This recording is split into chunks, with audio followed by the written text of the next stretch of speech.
Okay, so we'll start streaming here. And it looks like we are live. Okay. You there? And it looks like we are live. Okay.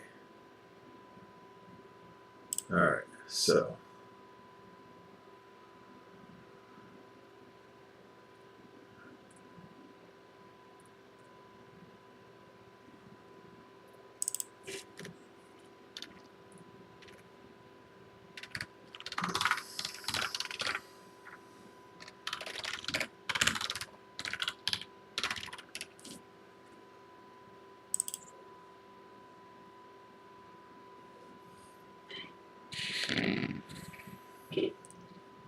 Okay.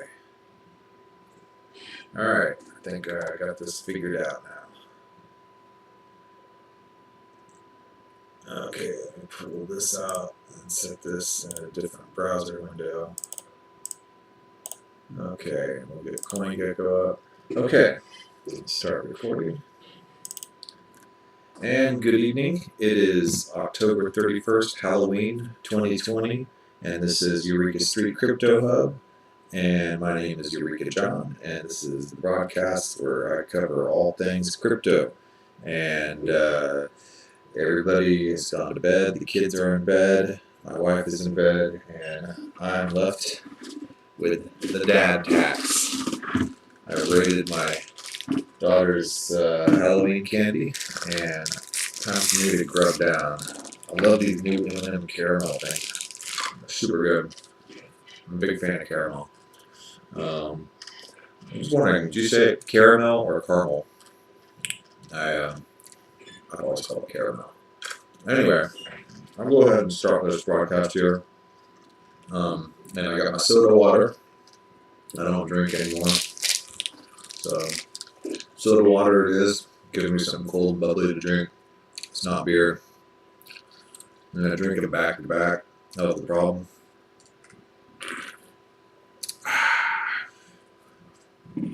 Anyway, let me go ahead and minimize this. I'm calling this episode today Ways to Earn That Chump Change, Mining and Staking. Alright, now I want to kind of give a disclaimer.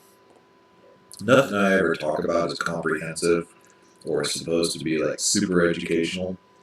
This is just me talking about stuff I'm learning about in crypto. I'm not by any means calling myself an expert or some kind of teacher in the subject, or especially not a financial advisor.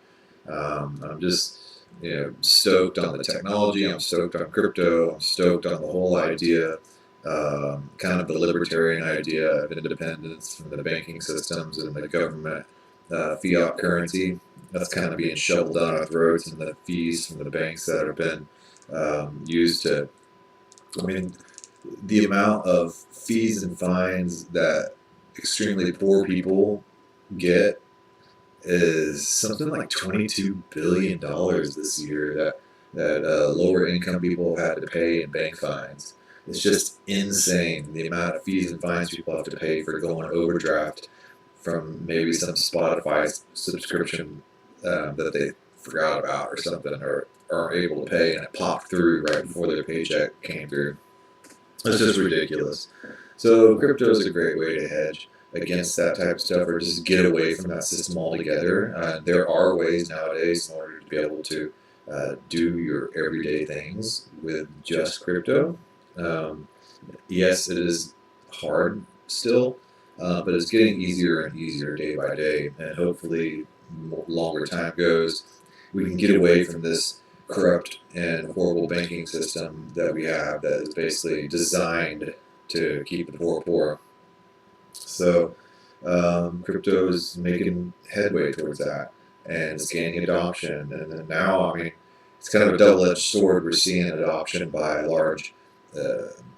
larger companies and people, rich people. It's good because it spreads the word out there that it is legitimate. It's not just for scammers and money launderers and criminals. It's actually a way to proclaim your own independence and become financially stable yourself.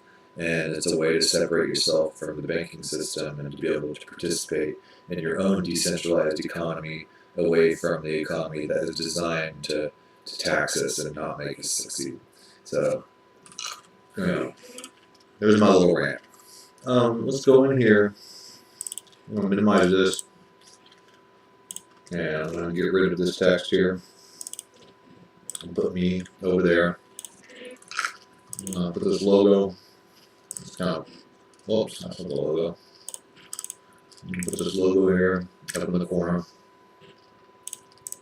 I got my Twitter handle there. Give me a follow. Shoot me a DM. Talk to me. I like to talk to people that I don't know. That's why I'm doing this. But let's see here. Where was I? No, it's not what I'm looking for yet. There we go. CoinGecko. Let's look at what's happened today on Halloween. Bitcoin's kind of had an interesting day. Why is it done like this here? Let's do it by market cap. Market cap is how much money people have invested as a group into certain cryptos. Bitcoin is by far the highest market cap. Ethereum after that. And XRP. A lot of people love XRP. They have the XRP army. They're super fanatical about it. Meant to kind of, well, I originally got into crypto because when I was looking for alternative investments and ways to try to make money and preserve my money, and I didn't have any of it at the time. I literally started out just like putting like $10 into crypto here and there when I had it, maybe extra on my paycheck. But XRP was one that made sense to me because it was partnering with names I knew at the time, MoneyGram and American Express. I'm not really sure what their partnership is with those, but to me it made sense because of the whole idea of remittances and to be able to transfer money from, say, me to, or some cleaning lady, there's a Filipino cleaning lady wanting to send money back to her mom and dad in the Philippines, say, and it happens instantaneously for a super cheap price. If you were to try to do that by Western Union or MoneyGram before XRP, and probably still now, it would cost them, maybe like $25 to send $100. So they're taking like 25%. And these are not rich people that they don't have that $25 to spare. So XRP is actually, the whole idea behind it is good, and a lot of people are going off and saying that XRP is going to be the new world currency and all that stuff. I don't know about all that stuff. There's the podcaster Bearable Bull that people tend to like just completely love him or hate him. Whatever, he's a total conspiracy theorist, and I hate to even throw around that term conspiracy theorist because all that does is just label and marginalize some very intelligent people as well who know how to do amazing critical thinking. So I wouldn't say conspiracy theorist, but some of this stuff is a little far-fetched. But I don't know if XRP is going to be the world currency for during this great economic reset, but it definitely has its use. A lot of crypto purists hate XRP because it is kind of, it's centralized by it's owned by the company Ripple, and it uses kind of the whole banking system to be a cryptocurrency, and it's kind of goes against the ideal of what cryptocurrency was supposed to be in the first place. So anyway, let's see what the biggest movers are here in the past 24 hours. Trust Swap went up 10%. Okay. The idea behind Trust Swap is if you're doing ICOs and it keeps people from doing rug pulls, which is basically the owners of the project basically pulling everything out of a liquidity pool or something like that, or Say you have somebody who has an inheritance that they want to leave, but they want to give out the money in certain increments. They can automate that using a smart contract and with trust swap. It's all about smart contract automation, and trust swap is kind of an automation of the doling out of escrows and that type of stuff for escrow accounts. So let's see here. Quant went up 9.1. Oh, I guess these are only in my own portfolio. Okay, let me switch. Hold on. The number of my portfolio is not right. I don't have $15,954 in my portfolio. So those are just numbers I've used for hypothetical type of stuff. Oh, let's see here. Okay, so the highest mover is Vitae, up by 17.1%. I guess of all the coins today. I don't even know what Vitae does. There's Loopring, which is I believe like a layer 2 device to help lower the Ethereum transaction fees. Filecoin is kind of a decentralization of file sharing in which you can share the extra file space on your computer on the internet for people to use for their own file storage needs. And it's kind of like I know that there's a non-crypto analogy one, kind of like BitTorrent and upfiring as well. Upfiring is a crypto coin, and BitTorrent is the video download device that uses other people's bandwidth. But upfiring is kind of that using, oh look, there's a BitTorrent coin. Huh, interesting, I'll have to look into that. So these are some of the biggest movers today. Loopring, Ren, Filecoin, Nexo, Huobi, Quant, Tezos. So nothing moved a ton today. So none of the big ones that I follow anyway.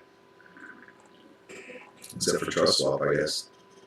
Where in the past 24 hours. Okay, anyway. Let's go to and begin the content of this podcast now that I've just fiddle-farted around a little bit. I'm looking in this. I always try to find ways to make extra crypto. I mean, I'm the type of guy that uses coupons. I get in rewards programs. I earn points. I get hotel points, airline points. I get gas mileage points. I join my grocery store rewards club. There's another one called Ibotta, in which I buy the products that they advertise on their app, and I get discounts on those products, and I build up change. Get Upside is one for gas, where you go to the gas stations that participate in the program, and you get cash back. So I always do that type of stuff. Let's see, the first one is Brave Browser. Brave Browser, and I went over this a little bit on the last episode as well, because as you can see, I have 7.995 BAT tokens so far this month, and that's only on this computer, and this computer's only been in existence for less than a month, and that's this browser on my laptop. Let's see here, I have on my laptop I've earned another 6.26 BAT. I have a computer at work that I'm doing that with, and I have it all connected to my Uphold account. So at the end of the month, all that dumps into my Uphold account. And then from there, in my Uphold account, it's uphold.com, I believe. Let me see here. You can buy crypto on Uphold. You can trade it. They only do some of the major ones. Let's see here. I don't want to. Oh, here we go. All right. So I don't really keep much in here. Ah, shit. It's got this like two-step verification thing I got to do. Hold on. So you have to download this verification app onto your phone, and this is kind of a pain in the ass. It's called the Authenticator, and it generates like a random code each time you want to log in. So yeah, I don't mind showing you my balance and Uphold, whatever, because there's not a whole lot. Like I got 32 bucks in here, but I've transferred some stuff out. But as you can see, it automatically downloads from my Brave browser down into here. I've transferred some to XRP, some to Bitcoin. All this has been just straight up just from clicking on ads in my browser. I got 17 bucks worth of Bitcoin in here, and 1063 worth of XRP, 385 of BAT. Just over the past few months of just clicking on the ad when it shows up, and it'll pop up down in the bottom corner, some ad, you'll click on it, and generally Brave has some pretty decent ads. I mean, I don't love ads, but here's an ad that I just clicked on a Brave ad, and it's whatever, So I'll just unclick it and get rid of it, and then I got the credit for that, and I'll earn some BAT for just clicking on that ad that popped up that you didn't see. It popped up on another screen. So that's one way to earn some side cash from your Brave browser, and then it dumps into your Uphold. And from here, and you can pull out, you can pull out cash, and you can cash out to your bank account from Uphold, or you can send the crypto to some other type of wallet somewhere if you have a MetaMask wallet, or if you have one of those ledgers, the flash drive wallets, the cold storage wallets. So it's pretty good little program, Brave browser, Uphold wallet, and stuff like that. So definitely tap into that. I use Brave anyway, just because it blocks ads, and all you got to do when you go to a website that you trust, the shields are up. I'll put the shields down, and it'll refresh itself. And there you go. It's the Brave browser, and it's been a good browser for me. I saw some other browser today called like Bitcoin Earn or Bitcoin something browser, and it ended up just kind of looking like some kind of Ponzi scheme. Apparently, you can earn Bitcoin through clicking and visiting websites on the browser, but then you have to refer other people to the browser, then you earn more percentage-wise. Kind of just reeks a little bit of an MLM, multi-level marketing type of scheme, and I'm not a fan of that type of crap. So be safe. Go with Brave. It helps you reward content creators. It helps you get rewarded for you browsing content and looking at things, and it gives you the option of not giving away your personal information, and you can browse in incognito secret mode, and none of your personal information is ever given to any of these large conglomerates like Google and stuff like that. And so you don't get these targeted ads, and just because you happen to mention that you like swimming, you're not going to suddenly see all these ads for swimming pools and swimming gear and swimming suits and everything like that. So nobody's listening to you with Brave browser. Okay, so we'll move on here. What else we got? Okay, so I want to talk a little bit about Monero. And first, I'll tell you what I've been doing. I set up a mining rig. I have 2 high-powered NVIDIA graphics cards in this computer, and I got it from... I bought the full computer. I'm not ready. I mean, I have put together computers in the past, and I know how to. But I just don't have the time or desire to do it. I have kids and a wife, and anything that I need to learn, I need to just make sure it happens pretty quickly and easy with my time schedule. I can't be fiddling around and troubleshooting and trial and erroring a lot of stuff. It's not that a lot of people, after they have families and kids, lose drive to do something. It's just they don't have the time. So I have to do what I have the time for, and fortunately I had the income to be able to buy a computer. Let's see here. You can buy a GPU miner, and I just bought a mining computer. And I don't see it here. I guess they had already sold it. Oh, the mining PC2 GPU, and I didn't buy that one. It's kind of expensive. I got the lower model one. But you know, 2 GPUs. It came with the GPUs out of the box, and no, in the boxes and not in the rig itself. So I had to install the GPU pieces myself in there. Once it arrived, it also arrived with a shattered glass case, but it was coming all the way from Montreal, and the mining cave people were awesome. They sent me $100 free Bitcoin, and they're giving me the UPS claim. So if everything goes through with the UPS claim, I'm going to have basically a free computer, and they're going to be sending me a piece of glass as well to replace that broken piece of glass. I mean, I had to clean it out and use a little hand vacuum and clean out all the glass pieces that got all up in that stuff. But you know, that happens sometimes. I mean, I literally saw the FedEx and UPS people where I picked it up just had like shit stacked all over it, and it was upside down, and I could just tell it looked like Jim Carrey, Ace Ventura's package that he was kicking around at the beginning of that movie, Ace Ventura. So anyway, they have all types of stuff you can get here.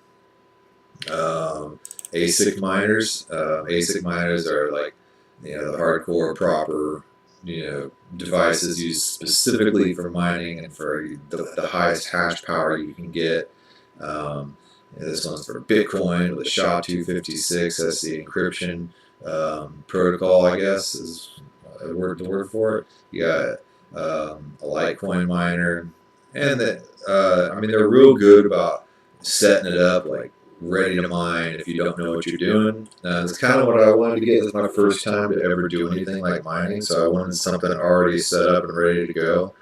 When I did get it, I deleted all the software off and installed everything myself just so I could learn the process. But if I didn't want to do that, they can send you the full computer with everything ready to go. You just plug it in and start mining.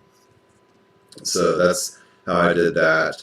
And now I'm mining Ethereum right now. And I will show you here. Here we go. Let's bring this to the front. Here is what is going on with the Ethereum miner. Oops, wrong one. No. Okay, so let me close out this source. Okay. So this is all the hashes, and it's making attempts at the hashes here. And let me show you. Here, this is one error one. We'll get to that.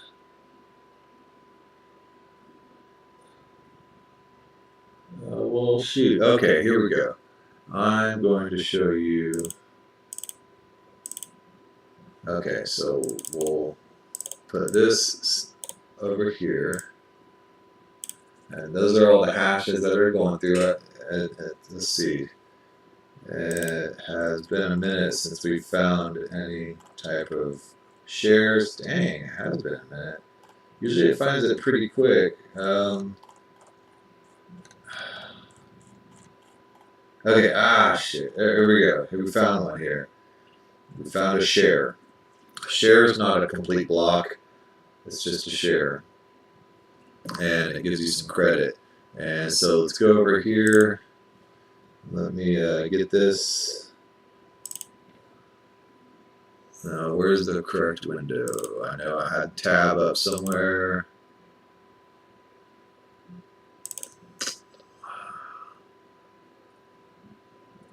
Well, shoot. Okay, here it is.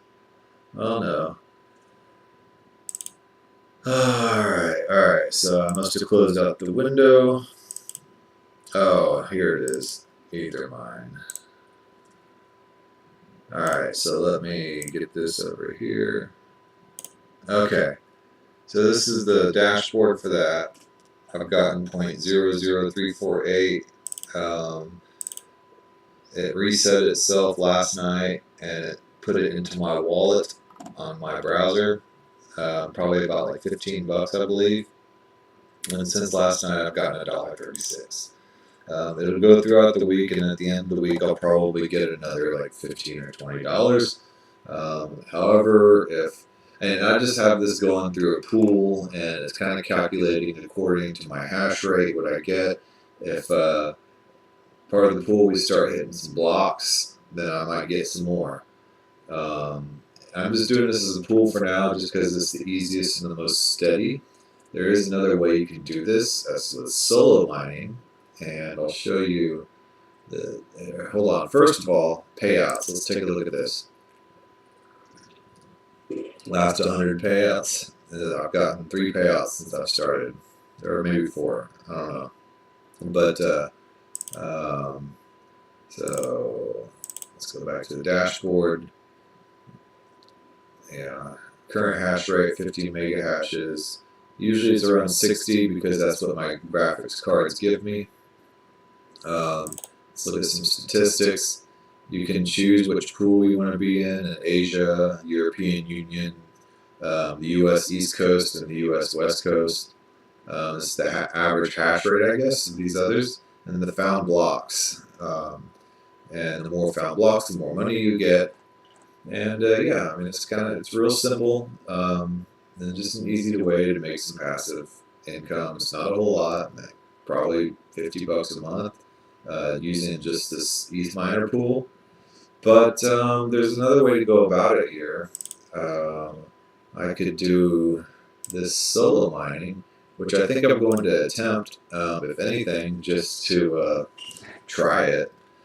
But solo mining is, I'm not 100% sure how it works, but there's a different type of payout scheme. Let's see here. It's not a pool. What happens is you get credits. And you say each submitted share, you get the shares, like I've demonstrated here in that green one. I found a share, and you have to accumulate your shares. And then once you start accumulating shares, it increases the credit of the miner. And then here's the number. This person is number 1 in line, waiting for the next block. And then the more credits you get, the higher your place in line is. And so far we have, well, here's the top 100 people. This person's going to get a block at this rate in 21 days. This person in 16 days. This person in 3 months. This person in 7 months.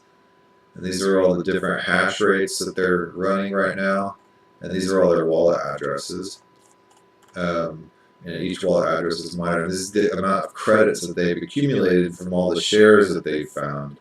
And then once you find a lot of shares, then you end up higher in a place in the line. And once you find the block, then you get sent to the end of the line. So that's how solo mining works. And then once you find a block, I think the reward is 2 Ethereum. So right now at this point, that would be roughly 800 bucks or 700 something dollars. If you find one once a month, I mean, shoot, that's like $700 or $800 per month. But you probably won't find one each month. It just depends on the amount of hash rate you have and how much power you're using and how powerful your computer is. My computer is pretty powerful. There's probably a lot of people mining with a lot less power than me. For instance, 44.4 mega hashes is, I believe, 20 mega hashes less than me. But then you got this guy here mining with 1.7 giga hashes. So it's probably a lot more. So I'm not 100% sure how all this works. I'm just kind of figuring it out as I go along. There's also a luck factor too. That has nothing to do with the shares you found or the credits. Some people just solo mining, their computer is the one that finds the hash and it finds the blocks. So they get that block and they get 2 Ethereum tokens or however many at the time. And I think that's how luck works. I haven't done this yet, so I can't really attest or say.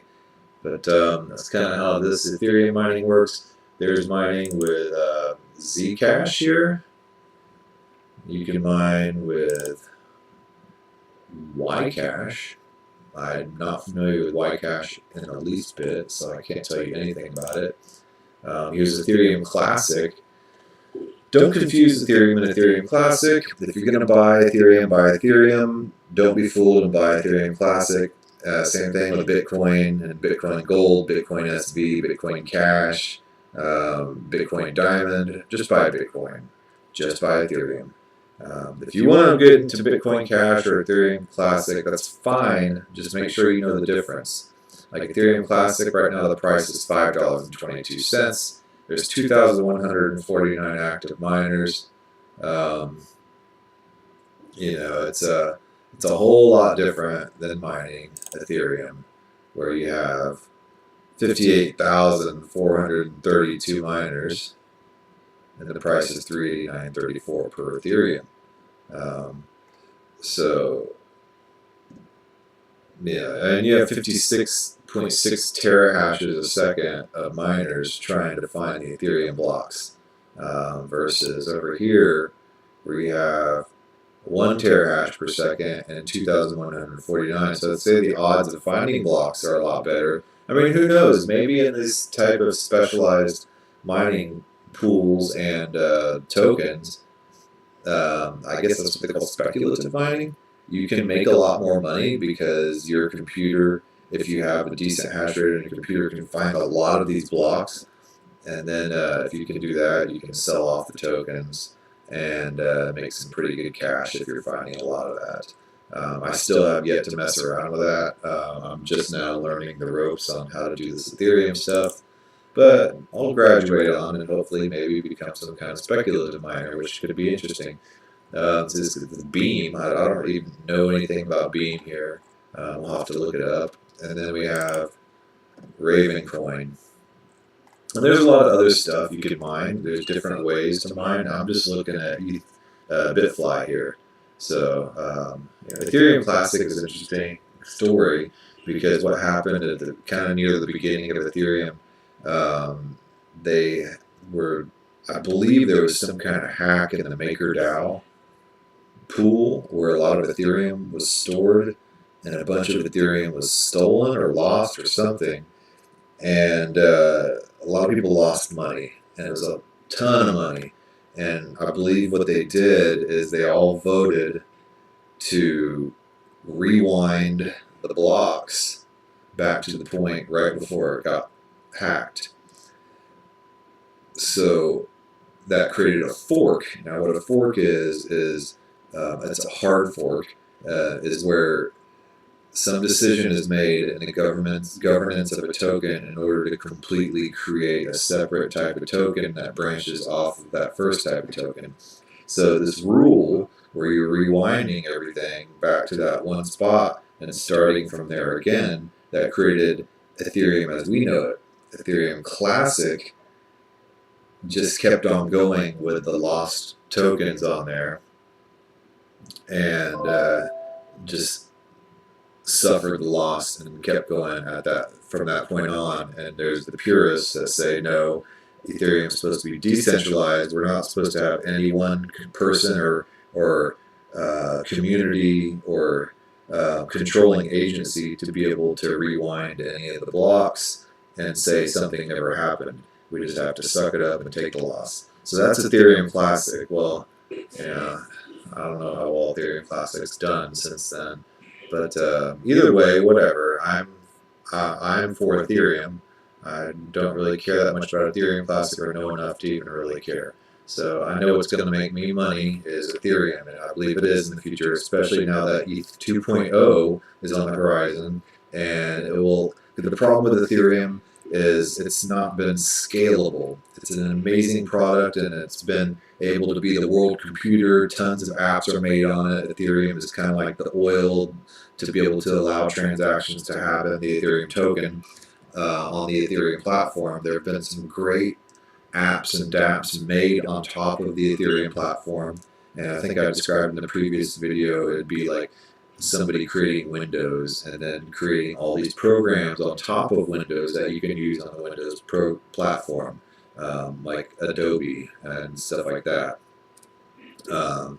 Yeah, Photoshop is used on the Windows platform. I mean, it's used on Mac too, but I'm just, for example, so there's a lot of tokens like Ocean Protocol, which is made on the Ethereum platform. Unibright is made on the Ethereum platform. MakerDAO is made on the Ethereum platform.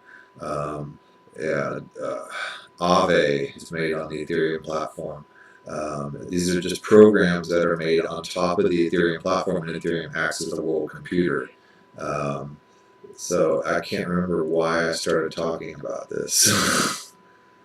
Anyway, Ethereum 2.0, yes, that's what it is. Is the problem is with that Ethereum had is a lot of this. It became really popular with a lot of these DeFi programs running on top of the Ethereum platform that it became congested, and whenever anybody wanted to do something, it became slow.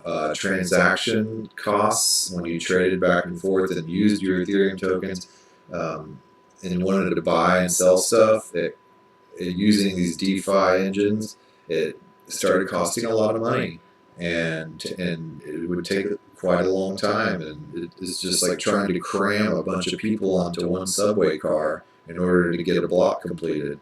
There was some, I can't remember, I'll have to find that. It's a pretty amazing description on the web. I'll go look back through my tweets and I'll find it here in a second, but it visualizes that. Anyway, ETH 2.0 is going to roll out pretty soon, and it should take care of a lot of those scaling issues. And I'm really excited about that. It could send the price of Ethereum really high. And if it does, then these piddly little returns that you saw right here, earning 0.00365 ETH in one night or one day, $1.42. Well, I mean, shoot, if it goes up to like $1,000 a token, this will be a lot more than $1.42 that I've earned in one night. In 1 week, the $15 that I've earned might be more like $50 a week. I mean, who knows? So it could. I'm looking forward to ETH 2.0. And $50 a week translates into maybe, like a couple hundred a month. I mean, it's not too bad. Anyway, so let's go, and now let's talk about, I wanted to look at Monero. I'm trying to figure out Monero a little bit here and how to mine it. Monero is interesting because it's completely anonymous cryptocurrency. It uses a zero knowledge proof. If you're into cryptography, you might know what that is, but if not, man, I won't even begin to try to explain it. But basically, it's a way that you can conduct a transaction completely anonymously, just like cash, like a dollar bill. And nobody, no banking institution, nobody has to know about it. It is truly anonymous. And apparently the IRS has like a $650,000 bounty on anybody that can crack Monero. Good luck with that. We'll see. Let me pull up. Oh, hold on. Okay. So let me minimize this. Oops. Okay. This is my Monero miner. Hold on. Let me pull this back up.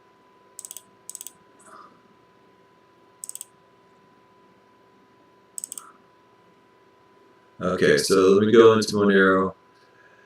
All you got to do is download a miner. I don't think you even really need a whole lot of hash power to mine Monero. You can just pretty much do it on anything with a graphics card. I'm trying to find the window. It's on this other tab. Here, let me pull it over here. Mining Monero. So go to getmonero.org and you can get started. What is Monero? And it's a leading cryptocurrency with a focus on private and censorship-resistant transactions. Most cryptocurrencies, including Bitcoin and Ethereum, have transparent blockchains, meaning that transactions are openly verifiable and traceable by anyone in the world. What it means is you can go on EtherScan, for instance,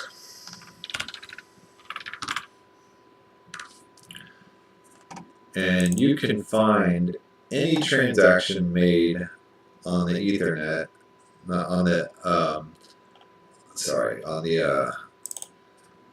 on the Ethereum blockchain that has happened. Yeah, and it shows that something went from this wallet to this wallet. You don't know whose wallet it is, or where, or what. All you know is that 35 seconds ago, or at that time, let's see, 0.00297126 Ether went from this wallet to this wallet. Well, they have things and bots called whale alerts, and whales are people that move and own tons of one type of currency in order to be able to affect the price of something. Whales are in stocks as well, traditional stocks, and those are people that can just move the price. It's just like a whale when it jumps out of the water and it comes back in, it displaces a bunch of water and creates a huge wave around it. Same thing in stocks, same thing in crypto.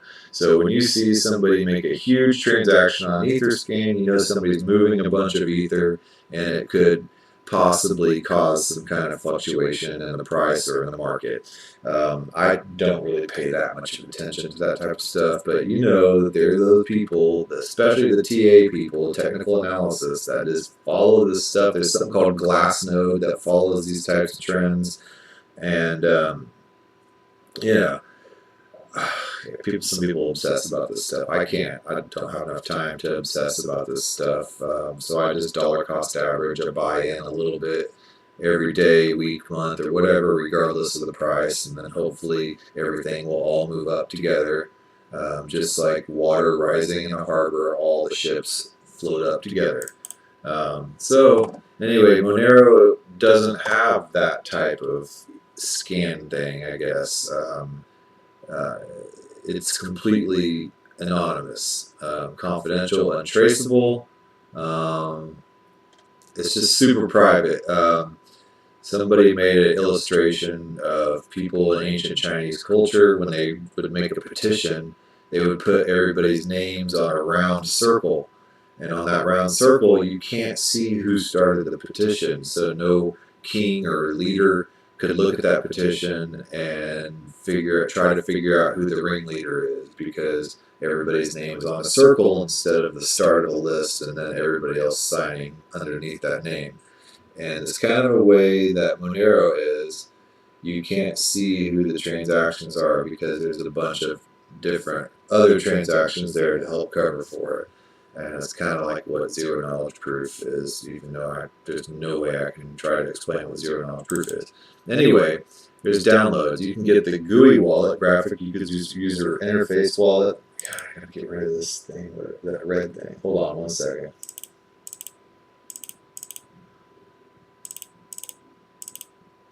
Okay. Okay, you have the GUI wallet, graphical user interface wallet. You have the CLI wallet, which is kind of like that Ethereum miner thing I showed you. It's just all text interface. You have some mobile wallets. And then the thing is, the caveat, or the thing that's a pain in the ass with Monero that I've found is if you're not doing a remote node, you have to download the entire blockchain, Monero blockchain, to your computer in order to be able to mine. And let me show you here. That's the Cardano one. I'll go over that in a second. I gotta get better at this. Alright, so here we go. Okay, so this is the GUI, the GUI wallet that I downloaded. I don't have any money in it right now. And why is because I downloaded it at first before I bought another hard drive. I didn't have a whole lot of storage space on this computer. I didn't realize I would need to download an entire blockchain or even how much that was. So I started downloading the wallet, and I tried to get it to mine, and then started downloading. Synchronizing means is downloading the entire Monero blockchain to my computer.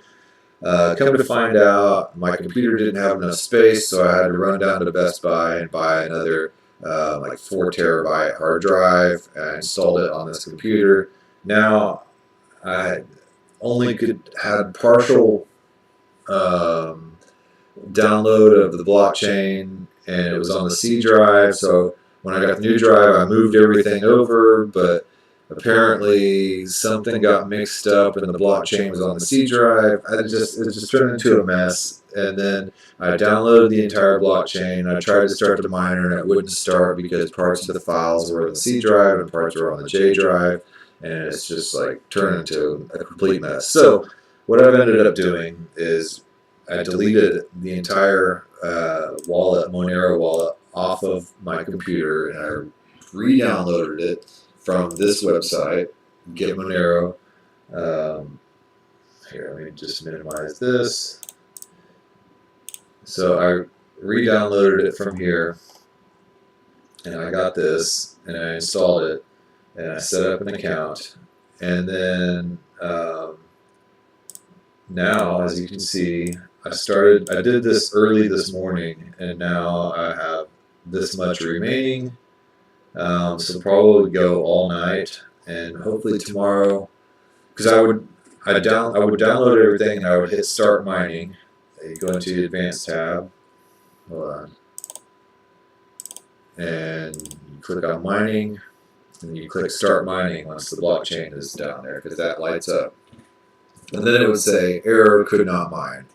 And that was because files were all over the place on my computer. So what I'm hoping is that when this blockchain completes its download and this lights up, I can hit start mining, and it'll start mining Monero seamlessly. Ideally, that's what is supposed to happen. Somehow, whenever I try to do something, it never happens the way that it shows on instructional videos or in forums, and you get all these like super high-tech geeks going, "Oh, it's so simple. All you got to do is," you know. It never works out like that for me. I always have some type of shit I gotta, try to fix and re-download or reconfigure or something, and just kind of, poke at something till it works. So this is what I'm doing here. Hopefully this will work tomorrow after I re-download this all onto the same drive as the program, and it should work. And then I'll be able to report back on the next broadcast of how many Monero, if any, I was able to get. But you don't have to have like a super powerful computer. The Monero blockchain is about 78 gigabytes.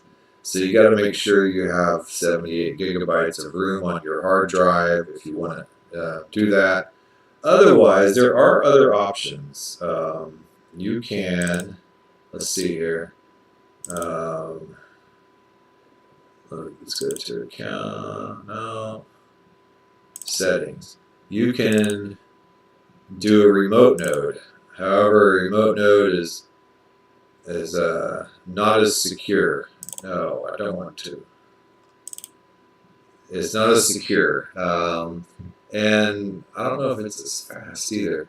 Yeah, less secure but easier on your computer. The local node is where the blockchain is downloaded to your computer, provides higher security, and requires more local storage. I didn't realize it would require 78 gigabytes of local storage, but I'm doing it anyway just because I want to do it legit. I want to, the whole purpose of this is not necessarily for me. I mean, yeah, I do want to get rich and, make good money from this and stuff like that, but I'm really just poking around and seeing what works and what doesn't. I mean, that's with anything in life. You have to just figure out what works and keep trying. And that way you get good at something. You can't get good at something unless you make mistakes. So I'm feeling around in the dark here. I've been on some forums, and they were not too helpful, honestly. So I don't know how people get their info, but Yeah, I'm working on it. So that's the Monero one. I will report to you tomorrow and tell you how that went. Okay, so we'll come back to that. Oh shit! Did it say disconnected?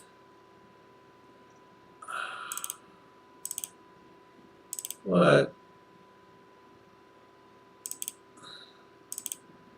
Dude, are you serious? I don't know.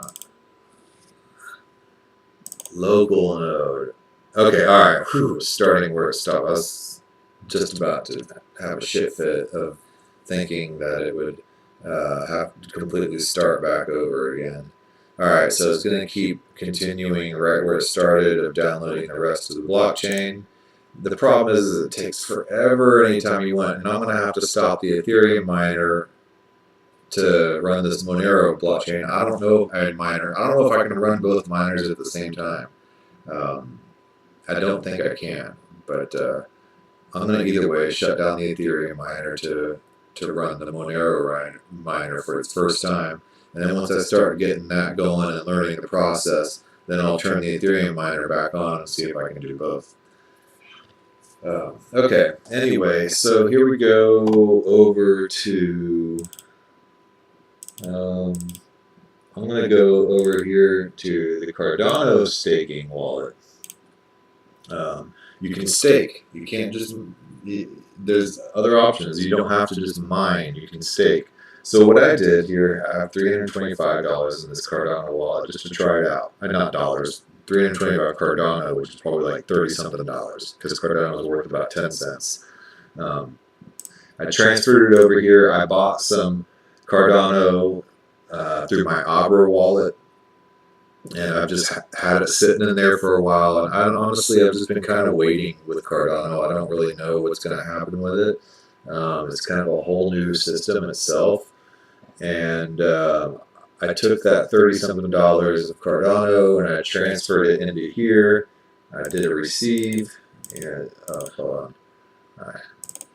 I received, gives you addresses to receive to, and I received 325 Cardano, and then from here you can take it and you can join staking pools. And I believe I showed you a couple episodes ago the whole Texan stakes pool. Basically it's just somebody I know that set up a stake pool for Cardano in which everybody throws their Cardano together, and then it creates, I guess, I'm not really sure how it works, but what it does is the more people throw it together, the higher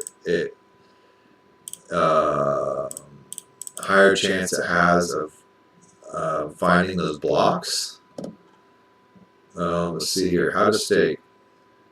Okay, and there's a bunch of different staking pools. I'll have to go into detail a little bit about like what staking is and stuff like that, but it's basically the same and kind of a similar concept as the Ethereum pool, where the more people that put it together has a better chance of earning the blocks and then being able to divvy out the earnings to everybody in the pool.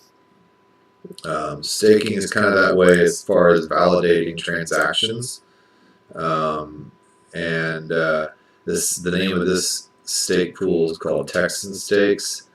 I probably just butchered up that explanation, but it's okay. And here we go. No. That's not what I want to do. That's redeeming the testnet stuff. Here we go. Stake pools. And there are a lot of stake pools. And as you can see, a lot of people staking Cardano. And it just goes on. And Cardano is pretty popular. And then some rewards. I don't have any rewards because I haven't staked anything. And then, so I'll look at Texan stake pool. Texan stakes. Here we go. Delegate to this pool. I have some other Cardano on another wallet that's currently locked away. in staking on crypto.com, but that expires in like 5 days or something. And when that expires, that's a huge chunk of Cardano. I'll bring it over here and I'll add it to this pool. And so let's go in here and delegate to this pool. Continue. Select wallet. I'll use this wallet. Continue. Okay, sure. And no, I did not select Ocean. No, I selected Texan Stake Pool. Cancel. Okay, Texan Stake Pool. Delegate to this pool. Continue. Let's see what happens. Eureka Cardano wallet. Continue. Okay, you selected Texan Stake Pool. Okay, Texan Stake Pool is continued. Calculating fees. Oh shoot. Dang it. Alright, hold on. Let me go back and I'll show you what I did because it wasn't on the window. Okay, so search. Okay, so go back to the beginning. Cancel. Okay. Delegation Center stake pools. Here's all the stake pools that you can see here. There's a ton of them. There's a lot of pools. Cardano is pretty popular. Here's the Texan stake pool. Delegate to this pool. Continue. Select wallet. My wallet here. So here we go. You have selected Texan stake pool to delegate for the Eureka Cardano wallet. It's calculating the fees. And so it's going to be 0.17 Cardano, not too bad.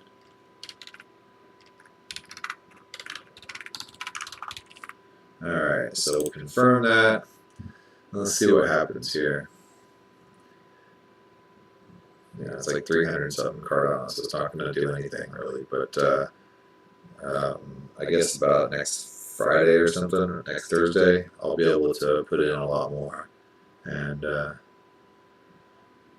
wondering how that works. Can I just add more, or do I have to pull some out and then put it all in one chunk? Or okay, the stake from your wallet, Eureka Cardano, now delegated to the Texan stake pool. Your new delegation preferences are now posted on the Cardano blockchain. These preferences will take effect after the current and next Cardano epoch. Okay, an epoch is the time period in which it does its thing, and you get paid out after the epoch ends. And I think the epoch is generally like a week long. During this time, your previous delegation preferences remain active. Close. Okay, so here I am. I got 325 Cardano staked on the Texan stake pool. I'll add another large chunk of that by the end of this next week here. And we'll see what happens. And that'll earn me some Cardano. So that's a way to earn some more passive income off of what you have. So I went over DeFi. That's one way. I believe that was last episode, or no, it was the episode before last. I went over DeFi. That's one way to earn passive income through APY by using your crypto as collateral. Now this is another way, mining and staking. So there's lots of different types of ways to earn income using crypto. And so let me go back out of here. So there's a whole lot of different things you can do with crypto. Get back up here. There we go. Alright. There's a lot of different things you can do with crypto. You don't just have to hold it. You don't have to just trade it. You can stake it. You can mine it. You can put it into DeFi platforms and get the APY percentage off of the collateral that you can use your crypto as collateral and get that APY. So there's a lot of different ways to do and to make money. And the last episode covering all the education resources and YouTubers, I thought about it afterwards. I missed a whole lot of really good YouTubers and podcasters and stuff like that, like Decrypt Daily, Guy from Coin Bureau, Charles Hoskinson from Cardano even has a daily update. There's just so many good ones out there. So I by no means gave you guys like even a functional list. I mean, there's tons of stuff.